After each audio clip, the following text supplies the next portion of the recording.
مشاهدينا الكرام، أهلا بحضراتكم وحلقة جديدة من برنامجنا الصحافة اليوم، والتي نستعرض فيها بالقراءة والتحليل لأهم ما نشر من عناوين ومانشيتات رئيسية في الصحف والمجلات المصرية. واليوم نتجول بالقراءة والتحليل العدد الجديد الصادر لجريدة الأهالي بصحبة الأستاذ ثروت شلبي نائب رئيس تحرير الجريدة. أهلا بحضرتك. أهلا بك يا أستاذ. مشاهدينا، أكيد أن معظم المانشيتات والعناوين في الصحف المصرية اليوم هي متصدرة لزيارة الرئيس عبد الفتاح السيسي إلى روسيا الزيارة الثالثة. نبدأ الجولة في جريدة الأهالي من الصفحة الثانية ونطالع الزيارة الثالثة للرئيس عبد الفتاح السيسي إلى روسيا، خطوة مدروسة نحو طفرة اقتصادية في مختلف المجالات وتحقيق التوازن في علاقات مصر الخارجية. بلا شك أن العالم كله بيترقب النتائج المثمرة لهذه الزيارة الخامسة للسيد الرئيس عبد الفتاح السيسي. هذه أول زيارة رسمية عقب انتخابه. سبق أن زار روسيا بعد ثورة 30 يونيو 4 مرات، كان أولها وهو وزير دفاع إبان تولي المعزول محمد مرسي سدة الحكم. الحقيقة أن الزيارة دي اللي بيعول عليها داخليا بين مصر وبين روسيا تحديدا، لأنها بتحدث، وده تقرير زي ما عملها زميلتنا المحررة الدبلوماسية أمل خليفة في الأهالي، بيحدث نوع من إعادة التوازن الاستراتيجي في العلاقات الدولية بين مصر وسائر دول العالم. أمريكا كانت متحكمة كما قال السادات 99 من أوراق الورقة. صح. الآن مع افتتاح قناة السويس والتنوع في مصادر الأسلحة الفرنسية والبريطانية والروسية، فأنا أعتقد أنه ده بيؤكد هذه الزيارة استقلالية القرار المصري، القرار السياسي المصري، والتوازن أيضا، وعودة السيادة المصرية في وضع بصمتها في السياسة الخارجية. الزيارة لن تقتصر على الطفرة في العلاقات الاقتصادية، ولكن دعم العلاقات الشعبية والدبلوماسية. روسيا هي الدولة الأولى في العالم بالنسبة للسياح في مصر. العلاقات التاريخية بين مصر وروسيا منذ أكثر من 70 عاما، ومساهمتها في تشييد بناء السد العالي وتهديد الرئيس خروشوف باستخدام السلاح النووي بان الحرب 56 على بورسعيد، وأجبر أمريكا وروسيا وفرنسا على الانسحاب من بورسعيد. أنا أعتقد أنه الرئيس السيسي هتبقى أبرز هذه الملامح.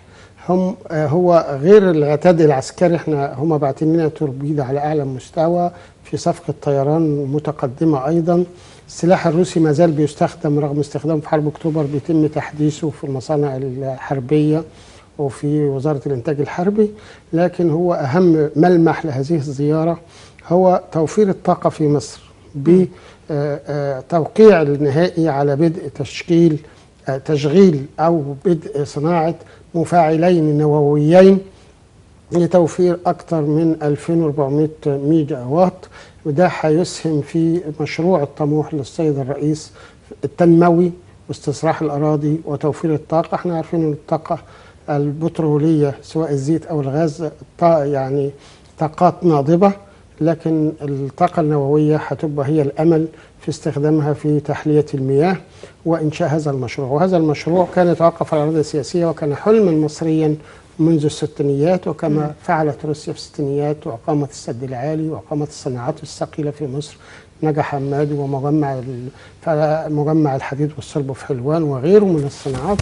فلذلك الشعب المصري أيضا سيكون هناك كمان، ليس سرا انه هيتم عشان حرصا على العلاقات هيتم التداول بعملات الدولتين معا، يعني الروبل الروسي. بس اعتقد ده في مجال السياحه فقط، يعني حتى في الزياره الاخيره السابقه قيل انه في مجال السياحه سيتم، لا، والواردات والصناعه والتصدير كمان في كل المجالات. ما هو على اساس ان هو الاثنين ده بيضرب في الدولار الامريكي وبيقلل في نفوذ الدولار الامريكي السياسي، يعني هي عملة مالية لكن بيضرب لأنه ده دعم. وده واضح أنه برضو التصدير المصري زاد، وكان هناك بعض التحفظات زي البطاطس وغيرها، لكن أنا أعتقد هذا المشروع نحن نستخدمهم أيضا في المشروعات الزراعية التنموية الكبيرة، رغم الرئيس أعلن أنه هناك استصلاح 1.5 مليون فدان.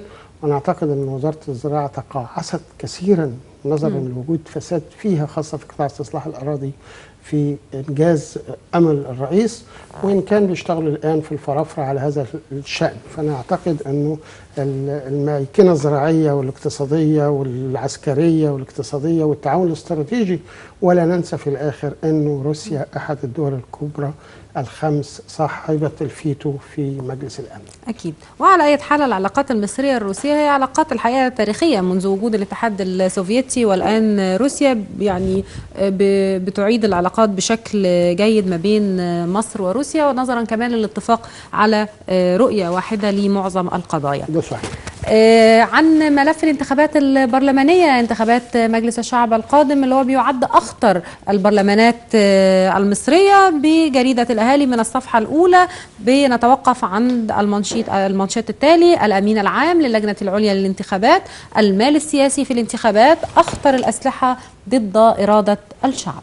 الحقيقة ده انفراد لجريدة الأهالي، هذا تصريح أدلى به لي معالي المستشار الجليل عمر مروان أمين عام اللجنة العليا للانتخابات بالأمس، عقب عودته من دولة الدنمارك في أمريكا الوسطى، عقب حضوره مؤتمر دولي عقدته المنظمة الدولية لإدارة الانتخابات، وحضروا 71 دولة. الحقيقة كان سألته عن أبرز المناقشات وأبرز النتائج، قال إن دول العالم كلها بتحذر من سوء استخدام المال السياسي في التأثير على إرادة الشعب. واحنا عارفين ان ده استخدم كثيرا في ايام الاخوان بالزيت واللحمه والفلوس، وبعض برضه ايام الحزب الوطني الفساد، وكان تقطيع النص جنيه وال10 جنيه وال100 جنيه. والتخوف الحقيقه التصريح في اهميته من امين عام اللجنه، انه اللجنه متيقظه لمحاوله استخدام المال الساخن.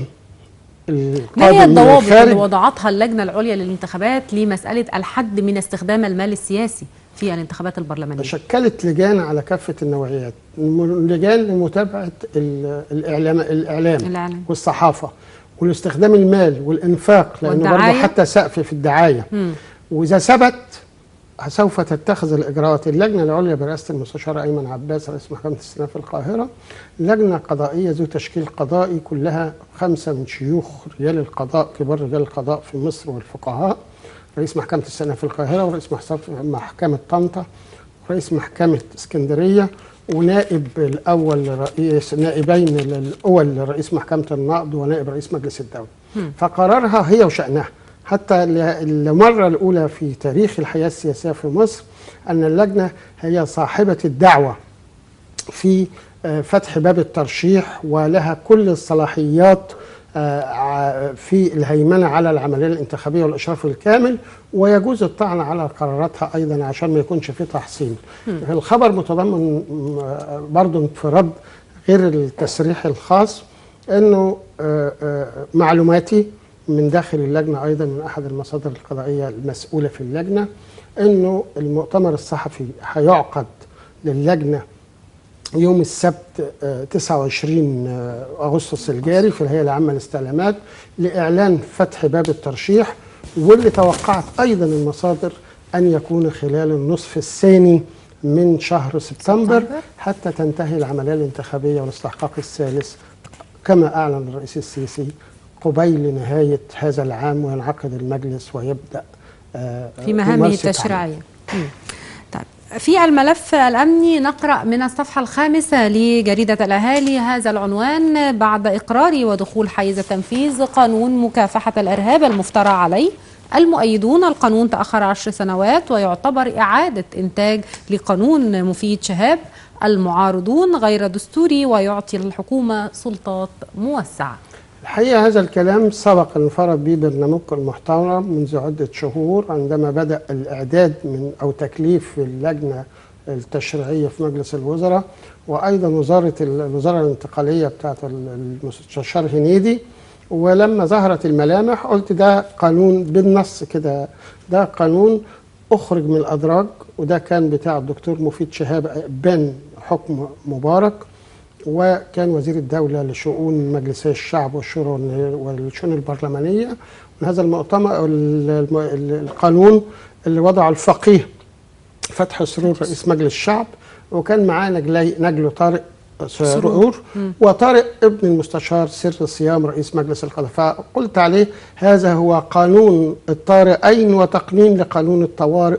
الحقيقة في مخالفات كثر عليه، لكن من ناحية الضرورة والأهمية، لكن في يعني الاعتراض عليه من عدم الخضوع للرقابة القضائية والسلطات المفرطة أحيانا للسلطة الأمنية ضد المواطنين، واللي يعني تتجاهل قانون الطوارئ من ناحية الضرورة. لكن أعتقد هو موجه للإرهابيين، لكنه من ضمن المآخذ اللي عليه صحيح وفقا عشان ما يحصلش مخالفة دستورية بجواز حبس الصحفيين في قضايا النشر والرأي، ألغيت لكن جت بطريقة مقننة برفع قيمة الغرامة من 200,000 إلى 500,000. فمين الصحفي بقى اللي هيدفع نص مليون جنيه إلا إذا كان بقى يعني عاوزينهم يروحوا يمسحوا أقسام الشرطة ويأدوا مليون ب4 جنيه بقى. احسبي بقى لما واحد عليه نص مليون. بس هو هناك رأي آخر أن المواطن أو من ينشر معلومات مغرضة أو أكاذيب أو شائعات، يعني أو مين اللي يدي حق المواطن لو تعرض لمثل هذه الشائعات والأكاذيب؟ ما احنا في النهاية يعني هنا لابد من الثواب والعقاب يعني. وبلا شك أن هناك وقعت بعض الأخطاء الجسيمة من بعض الزملاء الإعلاميين والصحفيين، ونقلوا معلومات عن بعض التنظيمات الإرهابية والتنظيم الدولي. يعني يمكن أبرزها حكاية أسر بعض جنودنا في سيناء، والكلام ده غير صحيح. فالحقيقة يعني احنا ما كنا في الجيش دايما في قواعد، يعني في المجموعة 26 مخابرات حربية المختصة بالإعلام والشؤون المعنوية، هو المفروض أنه يراجع المعلومات. وزي ما قال أساتذتنا منهم مصطفى أمين وأحمد بهاء الدين، قال التأكد من الخبر وصحته قبل نشره أفضل من نشره ثم العدول عنه. صح. فبيزعزع الثقة العامة. فأنا أعتقد يعني هو موجه لما يعني ما يمس الأمن القومي بالضبط. أما أعتقد يعني تأثيراته بالنسبة للصحفيين هو عامل فزاعة، والبعض بيزايد، لكن الحقيقة أنا التحفظ على قيمة ضخامة المبلغ بتاع الغرامة، لأنه هيؤدي في الآخر إلى الحبس، وده مخالف للدستور.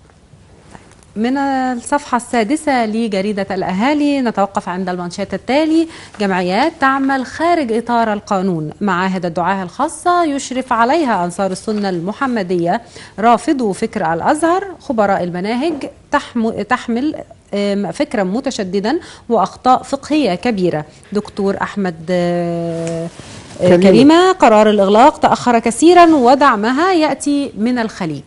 حقيقة أنه كان هناك غيبوبة، أو المؤسسة الدينية بشقيها أو طرفيها سواء وزارة الأوقاف أو الأزهر الشريف تأخر كثيرا، لأنه في تغلغل لأعضاء السلفيين والسلفيين الجهاديين والإخوان داخل هذه المؤسسة نظرا للطبيعة الفقهية والشرعية والتأويلية في هذا الشأن.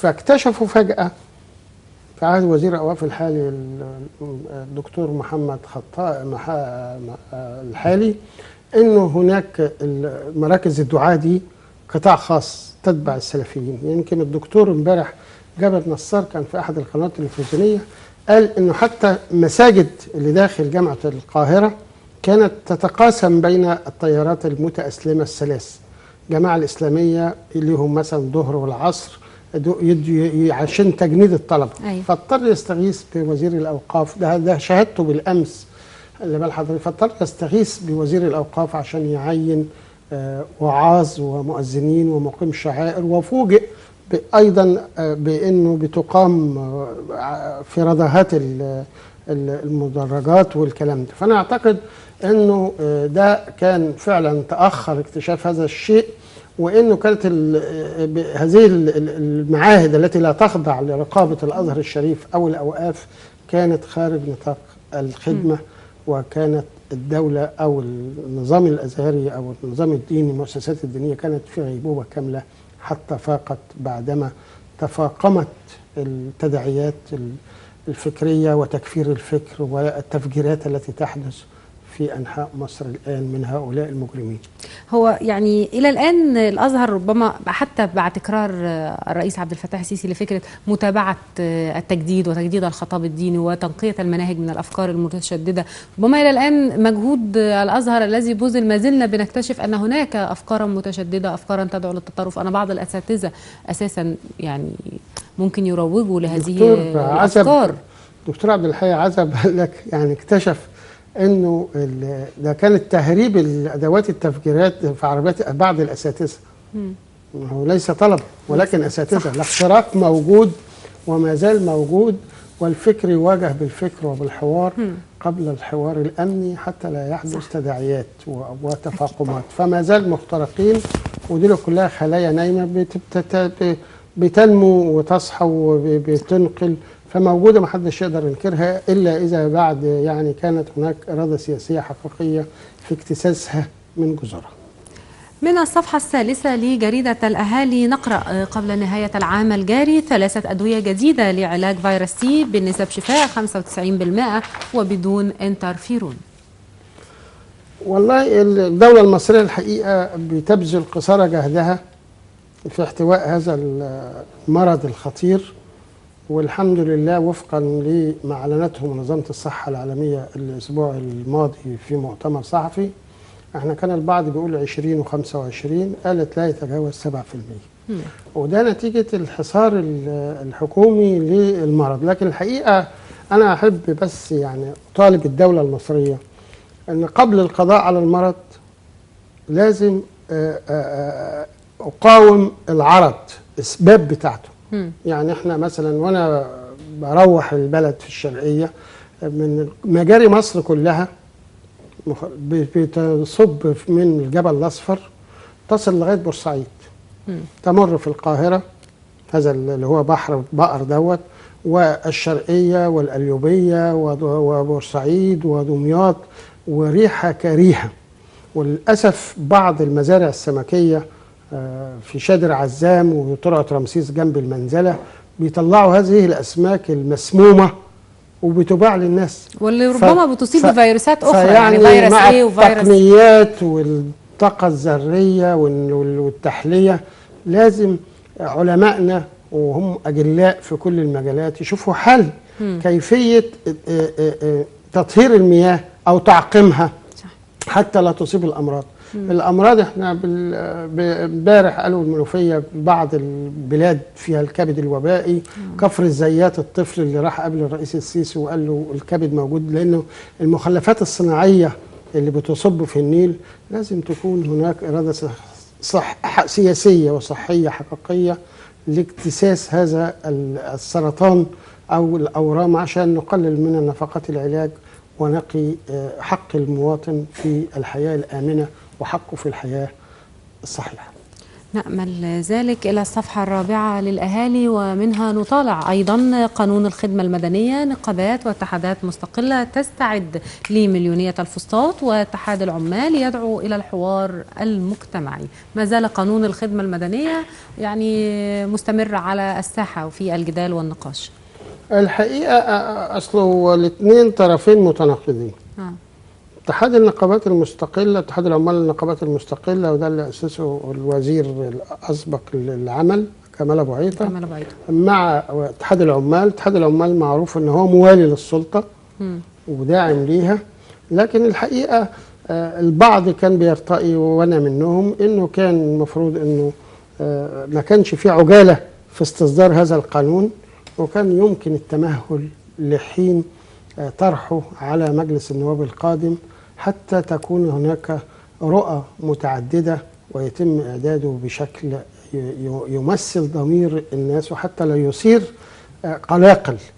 احنا الآن في مرحلة مفروض استقرار سياسي، وده واضح العالم كله قال أن وجود الاستقرار السياسي والأمن في مصر جذب العديد من الاستثمار السياحي والاستثمار الاقتصادي والمشروعات الكبيرة.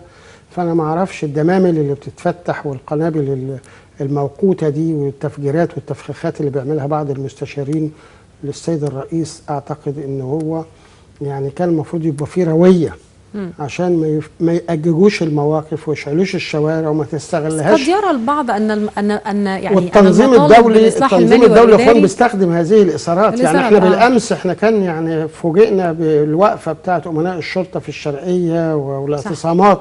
طيب الله، اذا كان دول الناس اللي بينفذوا القانون وحماة القانون وسدنة القانون ودول ما خدوش اذن لا من رؤسائهم ولا من وزاره الداخليه، ومن تجرأ من غيرهم اطلق عليه الرصاص زي ماء الصباغ واللي محبوسين دلوقتي في قضايا، فبيحدث ازدواجيه في التعامل السياسي مع او القضائي وبيعمل حرج للدوله. انا اعتقد القوانين المؤثره والمهمه واللي داخل، واحنا عندنا 6 مليون موظف.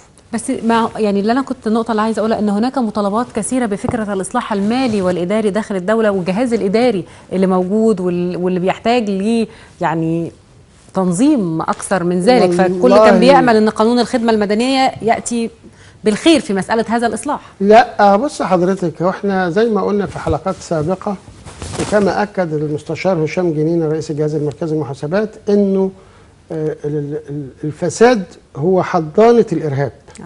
والثوره لما قامت، الثورتين لما قاموا 25 قاموا عشان تحقيق العداله الاجتماعيه والقضاء على الفساد. الفساد الاداري والفساد المالي اللي في العديد من المؤسسات، وللاسف بعض القيادات الدوله وبعض الهيئات السياديه او ما سميت السياديه هي اللي بتستغل المال العام وياخدوا الاراضي على اساس استصلاحها ثم تسقع وتباع، ياخد الفدان ب1000 ويبيعه بملايين. فالحقيقه لازم يكون هناك اراده سياسيه حقيقيه لمكافحه الارهاب، لان الارهاب والفساد وجهين لعمله واحده. صح. وعشان تستقر الدوله المصريه يجب المكافحه معا.